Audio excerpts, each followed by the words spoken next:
Peace and blessings, YouTube. The Ripper here. This is a follow-up from the most recent video that I uploaded, Overcoming the Urge for Lust. And what inspired me to post that video was seeing how, me witnessing our people and just people in general bow to the urges of their flesh and how it affects our mental health, our spiritual health, our physical health, and just our overall well-being. That's what really inspired me to post that last video. And when I looked through some of the feedback, I noticed some intelligent remarks, but also some controversial remarks in terms of my approach or how I got that message across. And what I want to reiterate in this video is that anytime you bow to lust or greed or any kind of urge that may not be good for you or your well-being, there are consequences. So what are the consequences for bowing down to your fleshy urges? In a sense, or in a situation where you're out of control, or you don't have discipline, or there's no structure.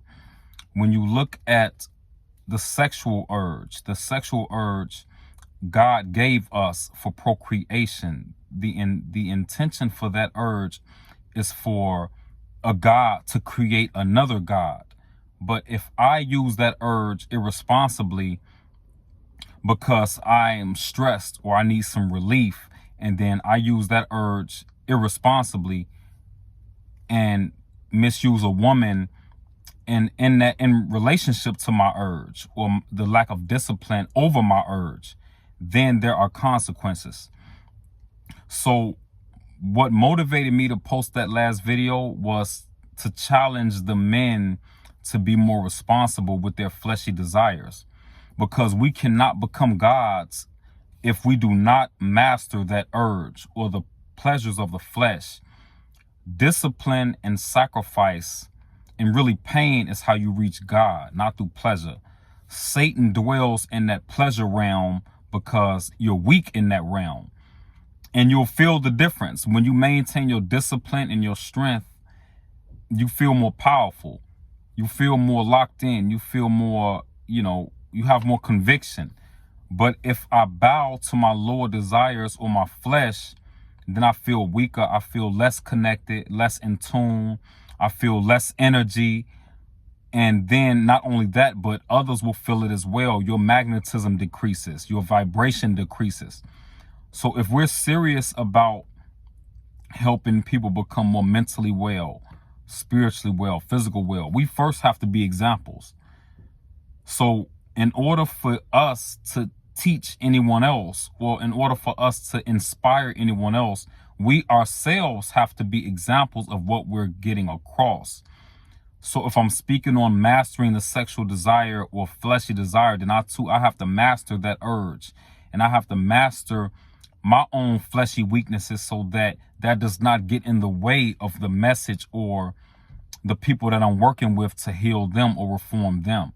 Because you don't heal people because you want to. The power in you is actually what heals them based on your lifestyle. So if I'm a hypocrite, I won't be successful in healing the people that I'm working with, because God won't permit that, because I'm not living what I teach. That's how serious this is, And I think we need to take this more serious, especially with mastering what God gave us by nature. But I think we need to understand the value of what God has given us and the value of perfecting it, perfecting the flesh, not just overcoming it and mastering it, but perfecting it. This is how you evolve humanity. But if we're distracted by all of this nonsense, then how can we evolve? So the problem is we're distracted. The problem is we have ill priorities. The problem is we don't seek God as we should in order to evolve, because that's only by God's divine permission that we evolve, based on how you handle your trials, or based on how we handle our trials and tribulations. That is how we evolve, not because we want to. You don't become powerful because you want it. It's a test. It's a process you have to go through to become powerful, so that God can use you, especially in this day and time with so much chaos and all of the madness that's happening in the world today. We need more people that are divinely in tune, because those are the people that are going to be, those are the chosen few. The chosen ones are those who reflect God in a day where so many people are deprived of their powers and energy. Those who tap into it are the real gods, are the real chosen few, those who overcome the physical weaknesses. So we need to take this more serious. This is more than just a video. This is more than just some entertainment on YouTube. Like, these videos are really serious, and they really pertain to our real intentions, and they really pertain to how we should respond. The way you should respond to the call of God, or to a righteous call or righteous teaching, is that you don't watch it for entertainment, but you see it, you evaluate it, you analyze it, and then you start incorporating it throughout your everyday lifestyle. That is how you benefit from a righteous teaching. You don't benefit from it just from watching it or listening to it. This is something, these are principles that you have to literally exercise every day. So it's not for the weak. These teachings are for the strong. These teachings, even if you're in a weak position temporarily, or if you're in a weak position at that moment, it doesn't mean you'll stay there. But these teachings are to help elevate humanity, where they gain the strength to discipline their own weaknesses of the flesh. It is greed why men in power think they can manipulate the masses or destroy people with less. That's a lust. Greed is a lust. Greed is pride. That is a fleshy desire. That is the problem. Once we purify the flesh, or purify the natural urges of the flesh and the response to those urges, then that's how you heal humanity. But the problem is, we cannot make people do this. This is something each individual has to take upon themselves to fix and really, address. You can be inspired and motivated by someone, but ultimately you have to make that decision where you accept the responsibility to overcome your own desires, fleshy desires, to become greater. Or you can allow Satan's world to take a hold of you and break you down to the point where you no longer know yourself or have any power. So we need to take this a little more serious, or a lot more serious in this day and time, because the conditions are calling for it.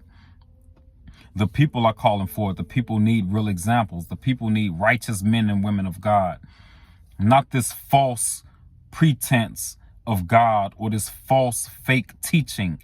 We need real people, men and women of God, who are willing to sacrifice to see the people free and liberated and with justice. That is the only way we're going to get through this, by being 100% and being real and not fake. So we need to be better examples. So this is a response to the first video, in which I was speaking on the urge of overcoming lust, because it's not just about sex. It's about all the low desires that the flesh provides. Even someone who overeats, someone who stress eats, someone who binge eats because they eat because they're bored, or they drink because they're bored, or they indulge in alcohol intake or marijuana or drugs. It's because of some relief they're seeking. But instead of seeking relief, you're supposed to face those problems head on. That is how you fix your problems, not running away from them with seeking drugs, alcohol, or some kind of fleshy desire. The flesh, God gave us the flesh for pleasure, but not for you to yield to when you're feeling weak. That's not what the flesh is for.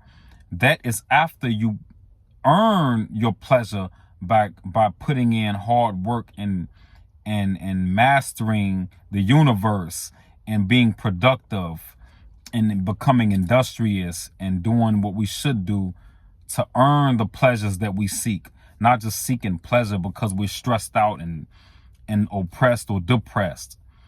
So, we need to take this more serious, because you're witnessing the mental health of the country at a decline. You're noticing the mental